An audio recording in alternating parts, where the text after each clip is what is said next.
Today's speaker, we have Jan Koum.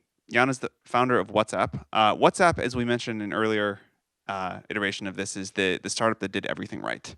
After trying to get jobs at Facebook and not for either Jan or Brian, they put their heads down. They figured out a product that people really wanted. And while everybody else in Silicon Valley was going to conferences, doing PR, whatever else it is people do other than making a product that people really love, WhatsApp just quietly built this thing that was used by how many people at the time of the acquisition? Uh, 450. 450 million people for a consumer app, and more than a billion now.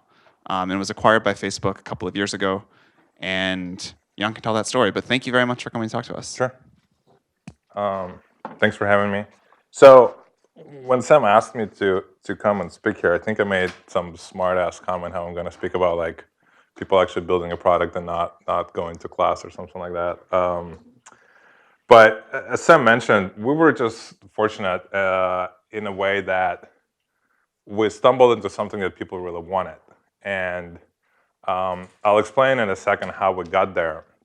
But the credit really goes to not necessarily us having some brilliant idea. I think the credit goes to like also being in the right time and the right place and building a product that people wanted and just realizing that people wanted it. So just to kind of give the quick history of how we got where we got, we actually, both me and my co-founder Brian, we were at Yahoo for about, I was there for 9 years, he was there for 11 years. And that time was actually really, really valuable for us to learn how to scale backend servers, what makes a good product, what makes a bad product, and kind of seeing the Yahoo as a company get really successful, and then kind of, you know the story. So we left in 2007. Just coincidentally, we both left around the same time, like within a month difference. And we took some time off. We took about a year off. So we left in 2007. We took all of 2008 off.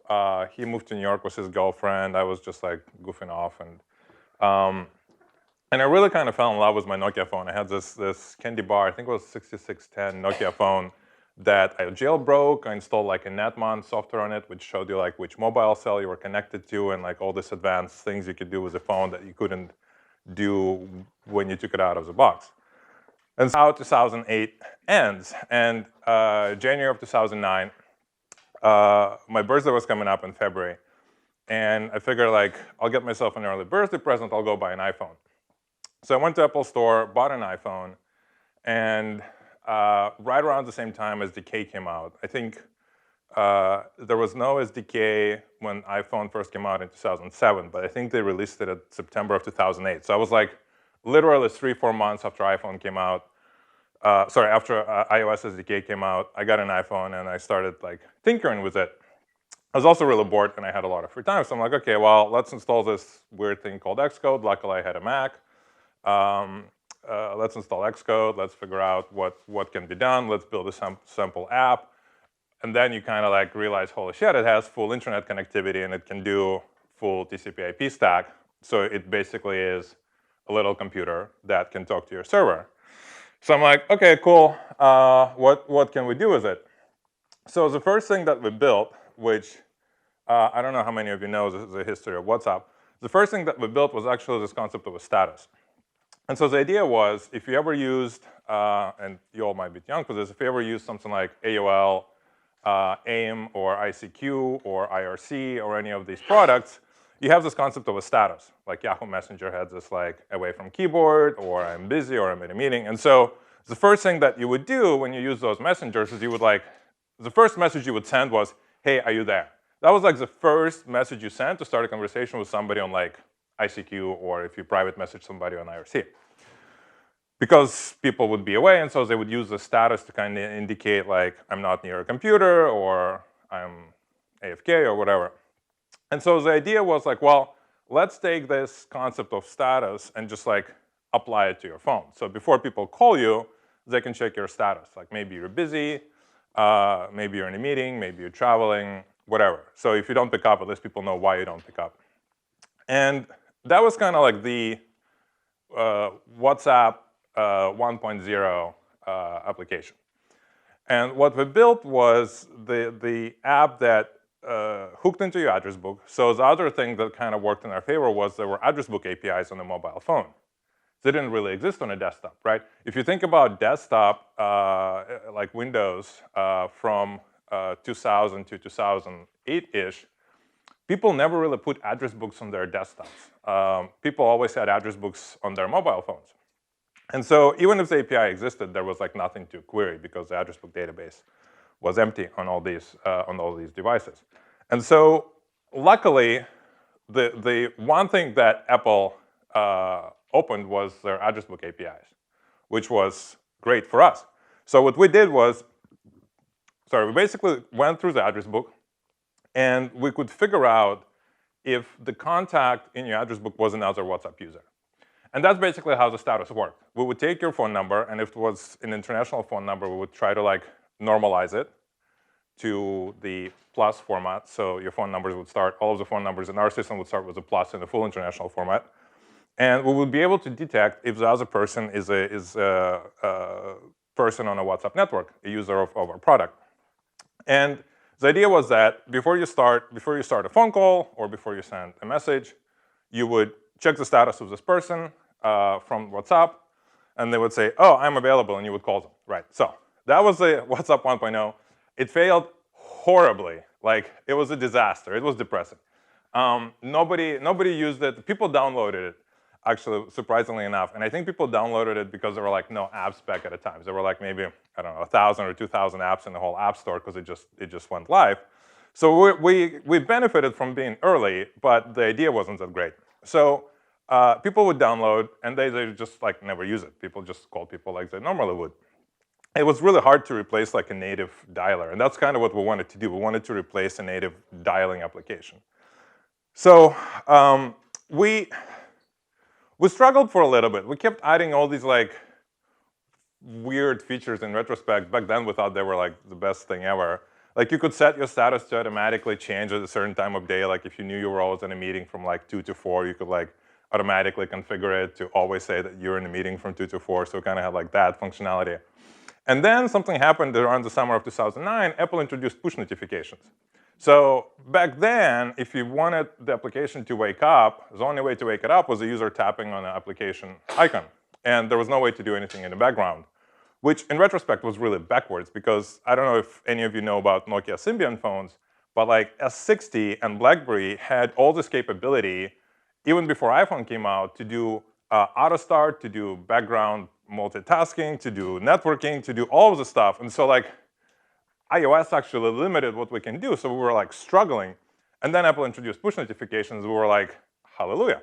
So we ended up hooking into Apple push notifications. I think this was like around the summertime, even before they were still in beta, because we had developer access. And we noticed that people were using the status as a way to kind of communicate with each other. They would change the status to say like, I'm going to a bar. And like the change in status would like broadcast and go to all the other people who use WhatsApp in their address book. And so around the summer of 2009, we were like, interesting. Maybe we should build messaging. And then it all kind of clicked, because I've always used SMS. And if you remember on the old Nokia phones, the SMS was not threaded. So you would get a message that would show up as a phone number. And if you get another message from that person, it would show up as just like another entry in your list. And then iOS came out, and they introduced threaded SMS, and everybody went like, wow. So we kind of said, OK, well, we can do full networking. We can do TCP/IP. We can connect phone, if your phone is a client, to a server on the back end. We already had all this code to figure out if you're a WhatsApp user or not. We could take your phone number, parse it, figure out all the like international prefixes. We even figured out Argentina at some point, which was not an easy thing to do, but we got there. So we got to a state where we could actually send messaging, have people send messages over WhatsApp. And if you look at our application today, you see all these features. You see group chat. You see ability to send media, to record voice messages, to do all this stuff. We didn't have any of it. We didn't have like, the only thing we had was one-on-one messaging. That's it. Just think how antiquated that is. And that's what we launched with. So around September, I think it was September-ish, maybe late August, early September, maybe even early October, I actually don't remember, is when we launched messaging. And it took off. And it was intuitive to us why it took off, because SMS was so expensive back in those days, right? And especially international SMS. So if you had two people who were living in two different countries, how did they communicate? Well, they could send each other SMS. It was expensive. They could use Skype, but Skype mostly worked on a desktop, so you had to like synchronize the time when both of you are in front of a computer. And people usually are not. Like, some of you have computers open, but if you get a Skype call now, you're not going to answer it, right? So there was really no good way for people to like communicate in real time. And so that's why SMS was so popular, because your phone was always with you. It was always in your pocket. It was always, no matter where you went, you had your phone with you. So when you sent an SMS, you never said, hey, are you there? Like, you never did that. You just sent an SMS. The only thing sometimes you could say is, hey, did you get my message? Because SMS was so unreliable, especially internationally. And so that was the other problem that we could solve by building on top of TCP/IP, is we could add reliability in our protocol. So we rolled out messaging. We made it super reliable. We added all these visual indicators. You knew if the message actually was successfully delivered to a server. You knew if it was successfully delivered to the device that you were sending it to. And it just took off. And when Sam talked about, like, well, we kind of like went heads down and we didn't go to conferences and we didn't do a whole lot of other stuff, it's just because we were lucky. We stumbled into something that people really, really had a need for. Just think about SMS back in 2006, 2007, right? There was no iMessage. Nothing else worked on your phone. SMS was expensive. It was horribly limiting. You can only send 160 characters at a time. And if you sent a longer message, it would break it into multiple chunks. And sometimes like the chunk at the bottom would arrive first. So you have to like read the message at the bottom and then read the message on top after that. Media was horribly expensive, and it was not working well across platforms. So if I sent like a video recorded on Nokia phone to BlackBerry users, they probably couldn't have watched it. Or if you sent a video recorded on BlackBerry to iPhone, it probably wouldn't work either. So we had all these limitations with SMS that we were trying to address in our product. And obviously, the biggest one was cost. SMS was very expensive in Europe and in many countries outside of North America. And we just kept going. So once we figured out that there is a need for it, we were like, well, we better hire. So we hired some of our old friends from Yahoo, who left Yahoo, some of our ex-Yahoo friends. I hired a friend of mine who I actually met when I was working at Stanford, like when I was doing IT at Graduate School of Business in like 96, 97-ish, back when I was in high school. So he came and he helped work on a BlackBerry client. And so our goal was like, okay, well, we got to build all these features, but we also got to build all these platforms, because we started out with iPhone, but the world back then was very different. Nokia actually was majority smartphone platform back in the days. Not in North America, but if you kind of looked at the rest of the world, everybody was using Nokia smartphones and BlackBerry. And Android, I think, didn't even exist, or just barely existed in the end of 2009 and early 2010. So we had to build for Nokia. And we had to find people who could actually build for Nokia, Symbian S60. And we had to find those people in Europe, because nobody in Silicon Valley even heard of Nokia. So we got lucky. We found two really good engineers to help us build that. Funny story about our Nokia client. It actually built on top. It's actually built using Python. Not a lot of people know that actually Nokia S60 had a Python runtime. So I remember when Brian, my co-founder, he started looking at Nokia, because we knew that we had to do Nokia. So he kind of went away for a week. He comes back a week later. He's like, "You're not gonna believe this. You can use Python to build a client." I was like, "No way, get out of here." He's like, "No, seriously, you don't understand. You can run Python on this little tiny phone." I was like, "Okay, let's try and do it." And that's what we did. Basically, the whole backend, the communications, the protocol was all in Python, and the UI was actually in C++. So we started working on building multiple platforms, and we started working on building features. So we launched BlackBerry, we launched Nokia S60, we launched Android, all within a few months of each other in 2010. And then we started building features. So we had to build what people asked us to build. People wanted group chat. Everybody's like, "This is great. I love your product. I want to have a group conversation with my family, or 3 friends, or 5 coworkers, or 10 people in a study group." And we're like, "Okay, well, how do we build group chat? Let's figure it out. So we like sit down and sketch the user experience, then figure out how to make the backend system work for group chat. And then people wanted, obviously we added multimedia. And I think multimedia is what really took us to the next level. Like once we added ability to send a picture, which today is like comical. Like how could you not have ability to send a picture through a messaging product over your smartphone?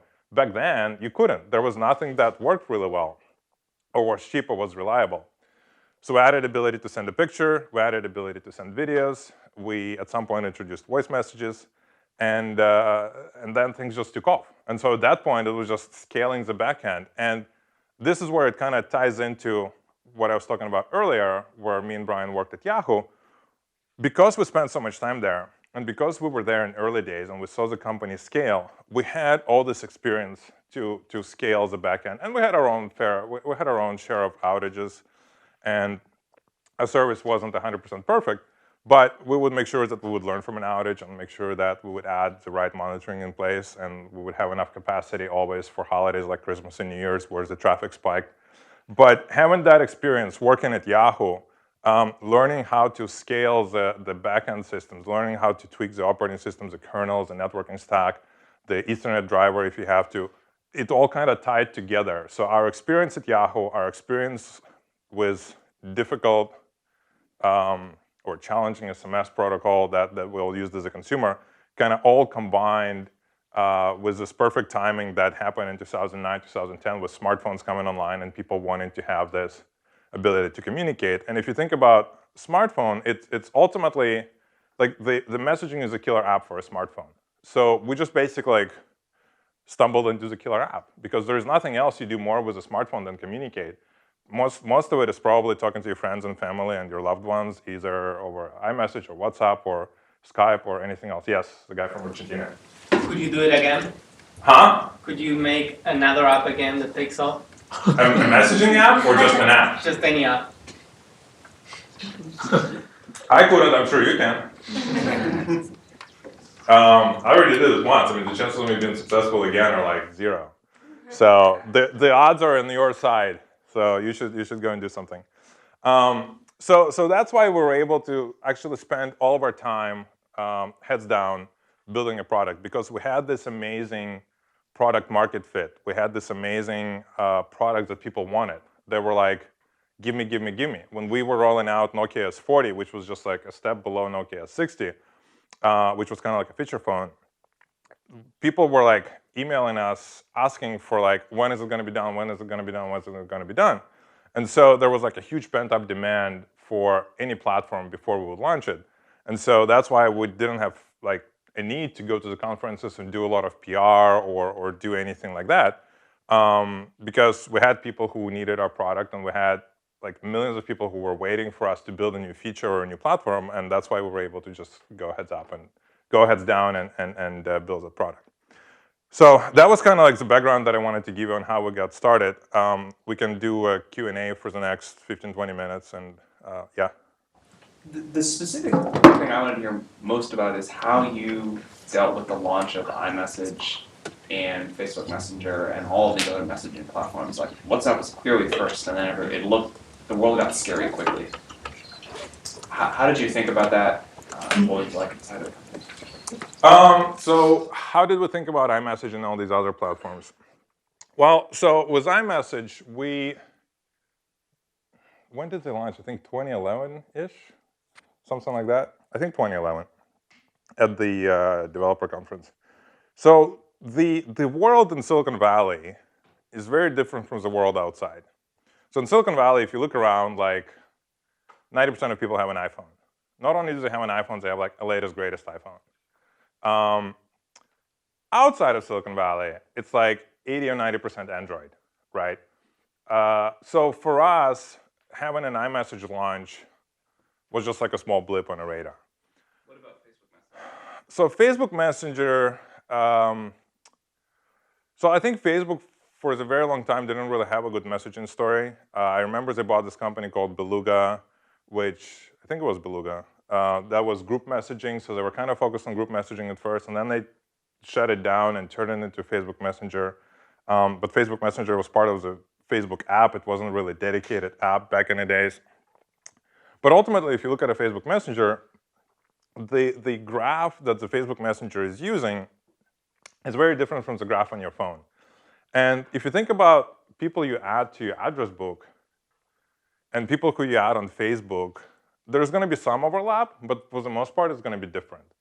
So people who I add on Facebook are probably not people who I'm going to message with a lot. And people who I put in my address book are people who are probably a different graph in terms of like how important they are to me. And if I add you into my, basically, if I exchange a number with somebody, it means I give them ability to like WhatsApp me, SMS me, or call me. There are probably a lot of people who I'm friends with on Facebook who, if they called me, I would probably like first go like, who is this? Oh yeah, we met each other once and I added them. I'm probably not necessarily a typical example. I mean, I'm sure there are people who have different graphs on different networks. I'm sure there are people who use WhatsApp only for work and they only have their coworkers on the WhatsApp in their address book. And I'm sure that there are people who only have a certain set of their contacts in one or the other. But I think overall, this idea of like, well, if I add you to my phone, I give you permission to interrupt my life, is what makes our network a little different, because people have these connections that are stronger with people who they have in each other's address book.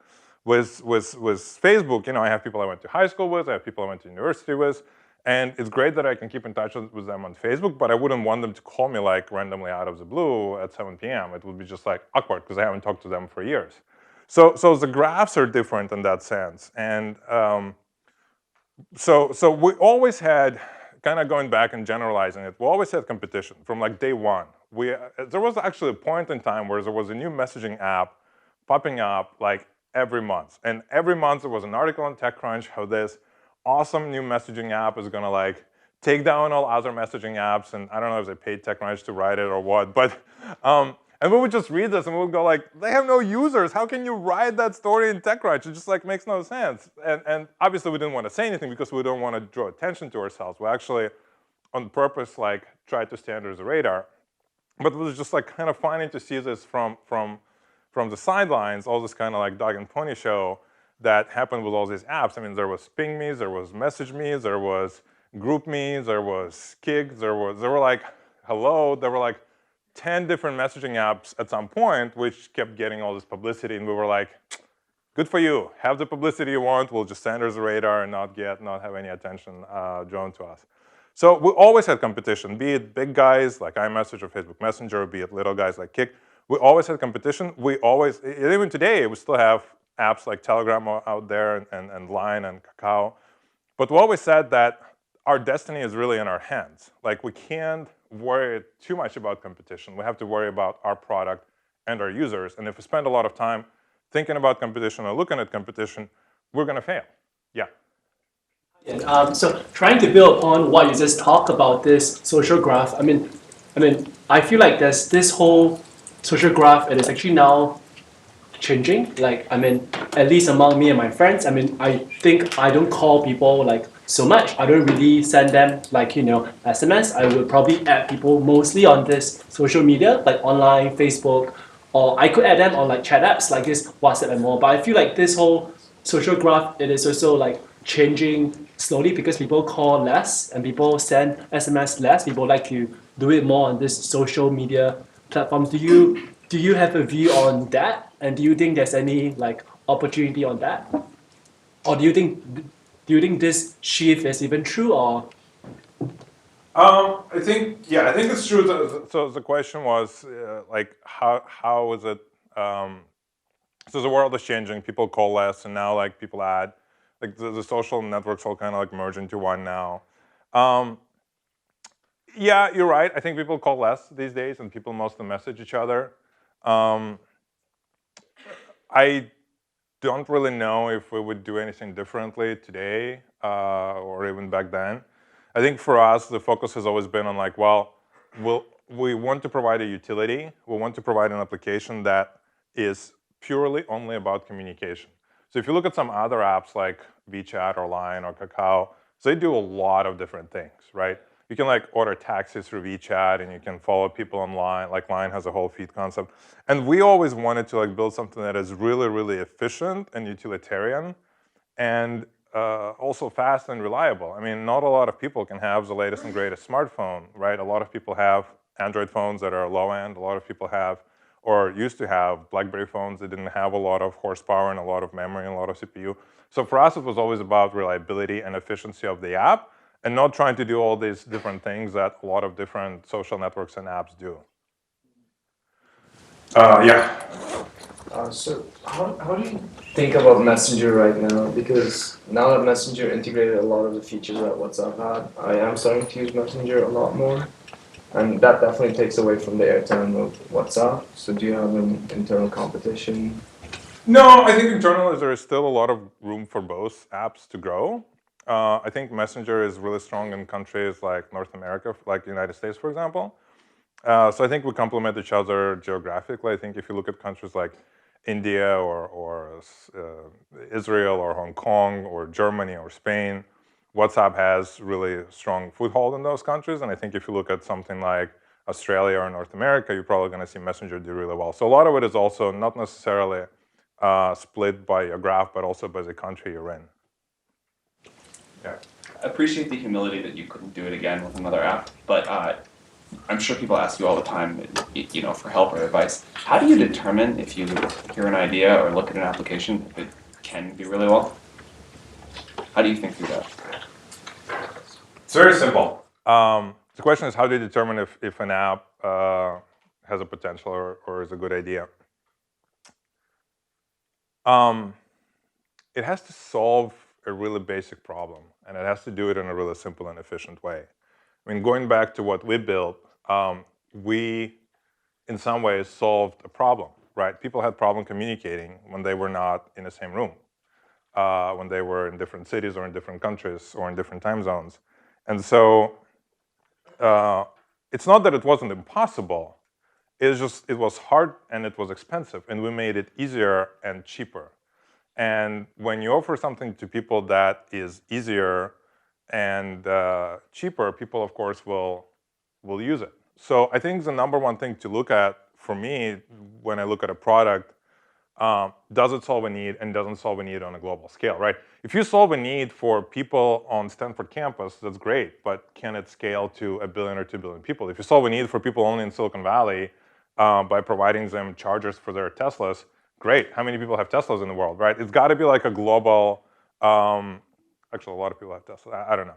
But it's got to be like a global solution that applies to everybody in every country potentially, right? And so that was kind of like... That's something I see so many startups sort of get wrong, as you said, in Silicon Valley. Everyone's got the iPhone 7S or whatever we're on now. How did you build that into the culture of the company to think about your users all around the world? I don't know. We got lucky with the people we hired. And that was the other thing that I didn't mention that I should have mentioned. We ended up with a really incredible team that we mostly hired out of our personal network from ex-Yahoo and from like friends of friends. I think ourselves had a really good understanding. I mean, me, myself, being an immigrant and like growing up in another country and going to all these other countries, I understood that there was more to smartphone than just iPhone. That was like the things that everybody talked about and wrote about in 2008 and 2009. So like for me, especially as somebody who really liked Nokia phones before Nokia went out of business, I was like, we got to build for Nokia because they're great phones and there's like 1 billion Nokia smartphones out there. So I think just me and my co-founder having that perspective probably distilled through the company, and people understood that, hey, you don't want to just build for iPhones. You don't want to just build for the latest and greatest. You have all these millions of phones out there, billions of phones out there that you got to build for because you want those users to be using your product. And they also were asking us to do that. Yeah. Can you talk about the business side as far as incorporation, equity, and raising money? A business side, my favorite topic, sure. So we incorporated on my birthday on February 24th of 2009. And the reason the thinking that was going through, and so let me back up. We were trying to submit an app into the Apple Store. And I didn't want to do it under my own name. Like, I didn't want the app to say Jan Koum, because I figured, like, who would want to install an app made by some guy? So I figured, like, we should probably be more official. We should have, like, a company. I'm like, okay, so go to Google. How do you start a company, right? It's just like step one. So I got a friend of mine. He was an insurance broker, so he had his own company, and he was like 3 blocks away from me in Santa Clara, where I lived. And so I went to his office because I used to buy insurance for my car and my house from him. And so I was like, dude, how did you incorporate? He's like, oh, it's easy. You take these articles of incorporation. It's like one page with like 5 things written in it. And you go to San Francisco to the state building, the Secretary of State or whatever, and you give them $100 and they stamp it and you're done. And I'm like, no way, it can't be that easy. He's like, yeah, it's that easy. I'm like, all right. So we had to submit an app, and they wanted us to show, like Apple Store wanted us to actually send them a copy of the incorporation articles. So it was like, okay, easy. I have nothing to do that day. I'm like, drive to San Francisco, get lunch, go to his office, get a stamp, get a letter, great. Send it to Apple. They look at the letters. They're like, yep, you're legit. You're a company. You can now submit under the name WhatsApp. I'm like, cool. Submitted an app under the name WhatsApp. So that was how we incorporated. In terms of, it's easier than it sounds. Back then it was like a struggle for me because I never done it. How did we think about money or the whole funding thing?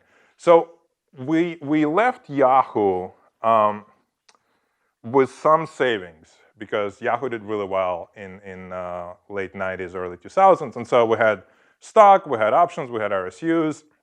And so I was actually able to like not only take a year off, obviously not do anything extravagant, but like live off my savings for a year. And then I had enough money to where while I was still tinkering around with an app and we didn't have exuberant costs, I actually remember like when we started out, I was using my buddy's server, this guy Chuck, who also used to work at Yahoo.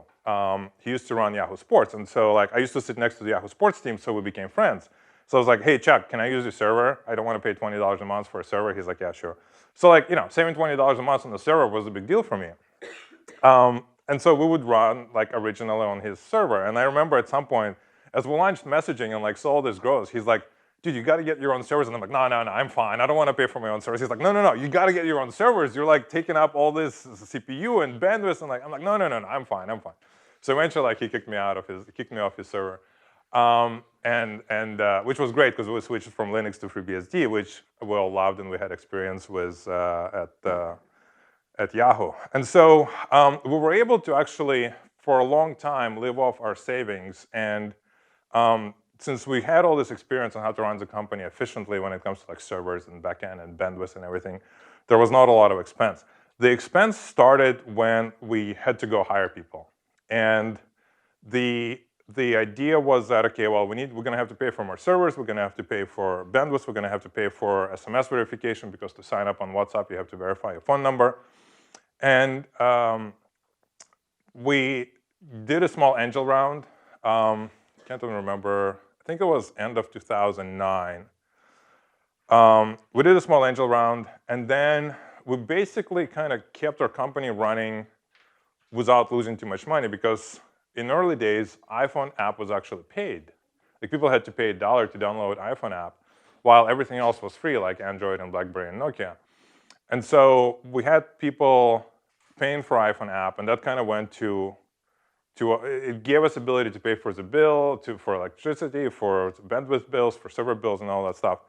And I think probably around 2010, 2011, people started knocking on our door. Like we didn't even went out to look for money, which is a great situation to be in, because like if you're gonna go and raise and you need money, you're probably not gonna get the terms you want. Which is, you know, for us was kind of worked in our favor because all these VCs started coming to us and they're like, you guys are doing great. We want to partner with you. We want to give you money. And we're like, we don't really need it, which makes them want to invest even more. So So we kind of did this dance where we're like, no, we don't really want your money. Come back in a few months. And eventually, like after all these conversations, me and Brian sit down and we're like, okay, well, we just wasted their time and our time. Should we just take funding or should we not? And we decided that we should because it's better to have money in your bank account for your business than not. And that's the words of wisdom that I got from Jeff Ralston, who, because Jeff was like, if you can have money in your bank account, you should have money in your bank account because you never know if you need to buy a building or if you need to buy some office space because you're starting growing too quickly. And you don't want to negotiate and raise money when it's too late. Like, you want to do it when you don't need money. So, listening to words of wisdom of Jeff Ralston, we were like, okay, let's get some funding. And we partnered with Sequoia and we got money from Sequoia. Any other questions? Yeah. Could you sort of walk us through your internal psychology and confidence over the trajectory of the company? Like at the beginning, did you identify that the market timing was pretty spot on, or were you just sort of following what your users were saying to you? I think until we did messaging, when we're doing that dinky status feature, obviously it was rough because we had no users and nobody used our product, and so you're like sitting there in your room building a product and thinking like, well, nobody wants it, like, why am I doing this? What is the meaning of life and all that stuff, right? And so you kind of like, it's tough, right? When you're building a product that people don't really want, you feel rejected. You feel like, why aren't you using it? It's great. I put all my energy in it. So once we added messaging, it was like 180 degrees difference, right? All of a sudden, everybody wants our product. Everybody thinks it's the coolest thing ever. We get all these letters into our own email inboxes, all these emails from people saying like how great your product is. I'm able to keep in touch with my fiance. I got married because of your product. Your product helped me like save life because the hikers were lost and the hikers were able to use WhatsApp share location to send. Like, it's just night and day, right? When people want your product and they love your product, the psychology inside a company is just different. Like, people would come into work and they would be like, we're building the best thing ever. People love the product. This is great. And so we didn't really have to do a lot of selling even to the candidates. Like, people who came in to interview with us basically fell into two camps. People who live in a Silicon Valley bubble and never heard of WhatsApp, and they'll be like, why would I want to work for WhatsApp? And people who kind of fell into like, well, there is a whole world out there, a bubble, and they were like, you guys have millions of users. Like, my cousin in Spain or my friend in Germany was telling me about your product and everybody uses it. Or people would say, I went to India or I went to Middle East and everybody uses your product. It's like amazing, how come nobody heard about you? And they're like, well, that's the purpose. And so like basically we had like these two types of people we would interview. And so obviously people who had a Silicon Valley bubble didn't even want to like come work for us, which is not the end of the world because there were plenty of people who understood there was a whole big world out there and they were happy to build product for hundreds of millions of users all over the world. Yeah. You only get two questions, sir. How was the fundraising experience? Why did you partner with Sequoia? Why did we partner with Sequoia? So we had a few companies give us term sheets. One of them even gave us a blank term sheet. They're like, fill out the number you want. And we were like, well, if they're that irresponsible with other people's money, maybe we shouldn't do that. Shouldn't be partnering with them. Sequoia is just an amazing brand, right? Like, for me, living in Silicon Valley since 1992, and reading articles and seeing news about all these companies that went public, like Netscape and Cisco and Google, and knowing that a lot of them were backed by Sequoia, just made it not a very difficult decision to pick Sequoia. I also really like people who work there. A lot of it is just personal chemistry. A lot of it is the VC company understanding how much to be hands-on or not. Like, Sequoia was actually really great about, like, they knew the numbers, they knew we were growing. They didn't meddle, right? They didn't need to come in and say, you guys doing this wrong or doing that wrong. Like, there was no need for that. And I think we had that understanding up front, where they kind of made us a promise. We're like, we're here for to help you financially. We're not here to help you with management. We're not here to help you write code. We're not here to help you like build features. We're here just to help you grow and to help you financially. And if you need any help outside of that, come knock on our door and we'll try to help. And they were really helpful with stuff when we asked, like recruiting or anything like that. They would sometimes meet with prospective candidates and tell them why they should join WhatsApp. So Sequoia was really great.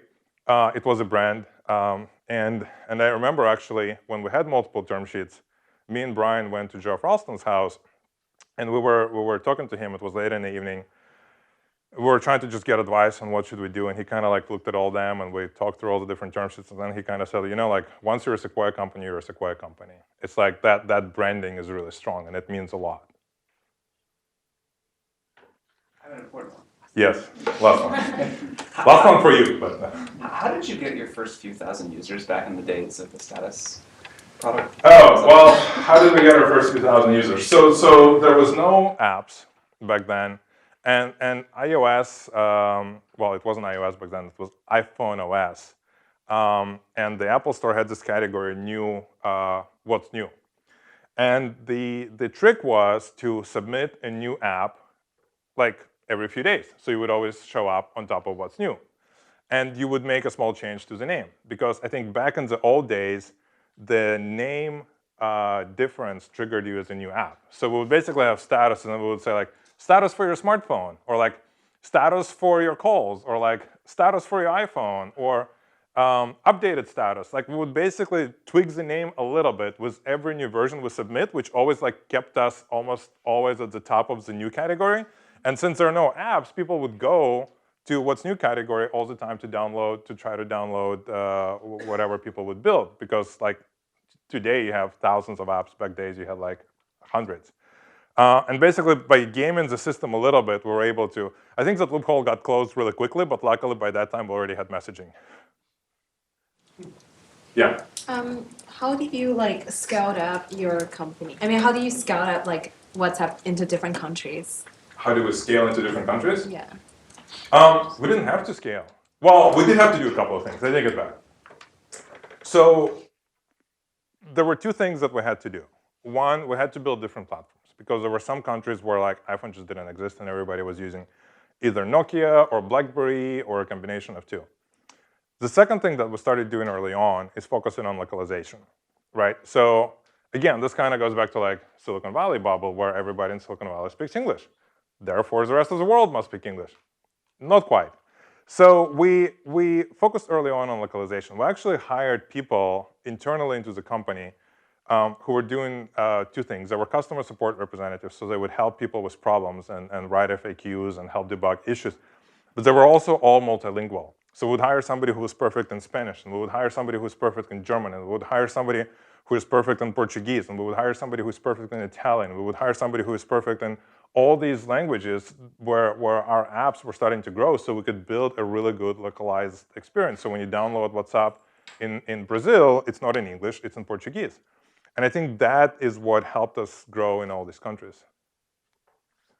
Yeah? How did you convince your first few employees? I know that they came from your personal network, but how did you convince them to join you? It wasn't hard. Most of them were unemployed. So let me see. So Brian joined. So Brian left Yahoo, and he, I think, didn't really do anything for like. I think he left in '98, so he didn't really do anything for like 10 years. He was one of the early Yahoo engineers. So that was one. Chris, my friend who I met from Stanford, I think he was doing this startup that wasn't really going anywhere, and he was in LA, and he got married to this wonderful girl whose parents are actually from here. So like, I think for her, it was an advantage to move here to be closer to her parents. So I'm like, yeah, you guys should move here. Like, move back to Northern California. So the combination of like, her wanting to move to be closer to her parents and like him not really doing anything and not having a full-time job also contributed. This guy, Eugene, who was one of our early hires, he was working at a company. I actually knew him through my social network. We are and still friends. And like he would always complain how he hated his job and how they were like trying to screw him over by like promising him stock options and never delivering. It was like, he hated it. So I'm like, well, there's There's a good opportunity.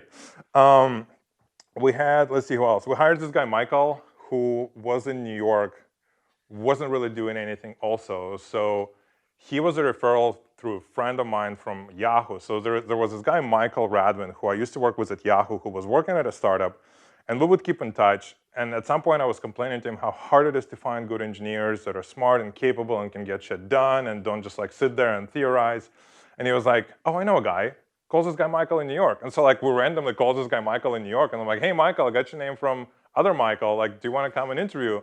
And I figured like he would say, no, I'm pretty happy in New York, but he wasn't really doing much. He's like, yeah, okay. So he came in and interviewed. And so we had, let's see, we had one of the guys, one of our engineers was in Russia, this guy, Igor. He wasn't really doing much in Russia also. It's not like they have Silicon Valley in Russia. So we were like this band of outcasts in some way, like the group of people who weren't really doing much who got together and built the product.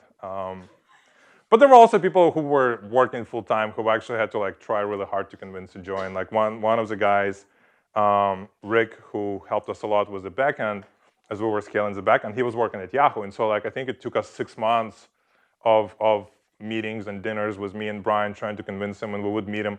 And we would do it like in a very subtle way, not like, come join us. We're like, oh, you know, we have all these users and we have all this skin. And we knew that he was like really, really technical and he loved solving problems.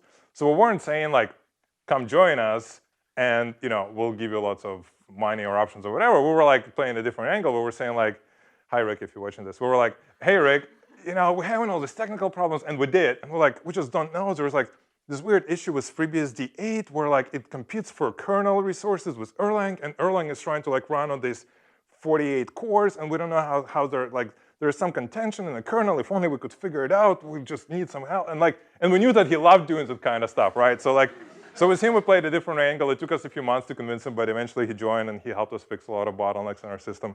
So there were all different stories, but I think the bulk of the initial kind of core of people who joined, they were from our professional and personal networks. We are out of time, unfortunately. Oh man, I can keep going as long as you go. All right, if you got, I have time. all right, we'll go do one more question. Thank you. Sure. I think WhatsApp is a role model of being focused. I want to understand your decision-making process. When you get feedback from users, how you define it as a noise to your product, how you define it's a key feature we need to improve, and how you define, find out that the efficiency of communicating is a core feature you want to focus on for so many years. How do we know what features to build and what features not to build? And you're absolutely right, because in the early days, people would write in and say, we want usernames or we want pins. Because people were so conditioned by all these messaging apps that came before us that you need to have a username or pin. So like if you were using BBM or if you were using ICQ, you had like some random pin that you would have to exchange with people. Or if you were using Skype or Yahoo Messenger, you had to have a username. And people didn't understand that what we were building was like this whole new idea of like, you don't need any of that stuff. You just sign up with your number and it's connected to your phone that has the same phone number and you go. And so in early days, a lot of feedback we took from users was useful. They're like, we want groups, we want multimedia, we want to have additional privacy controls, we want to turn off our last scene.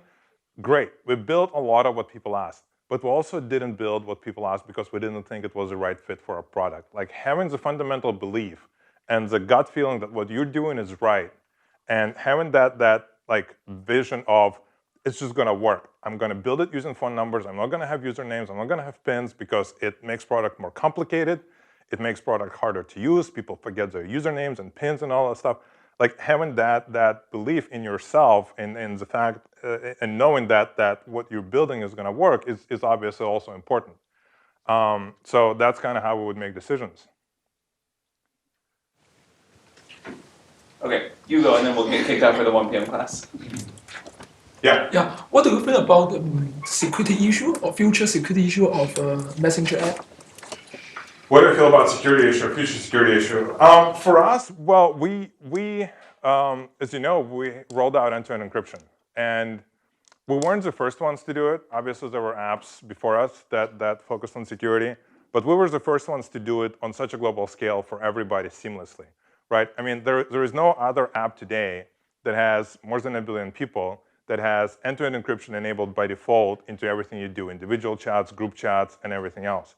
So we didn't start out, again, this kind of goes back to what we started with. It was just a pure one-on-one messaging, right? There was no group chats, there was no multimedia, there was no end-to-end encryption, there was no video calls, there was no voice calls, there was none of that. But over years, we made a commitment to our users that we were going to add all these features and we were going to make them work and make them work really well. And so obviously, we feel strongly that encryption is important, and we feel strongly about end-to-end encryption, which is why we added it, and which is why we have it in our application today. Great, thank you so much. Sure.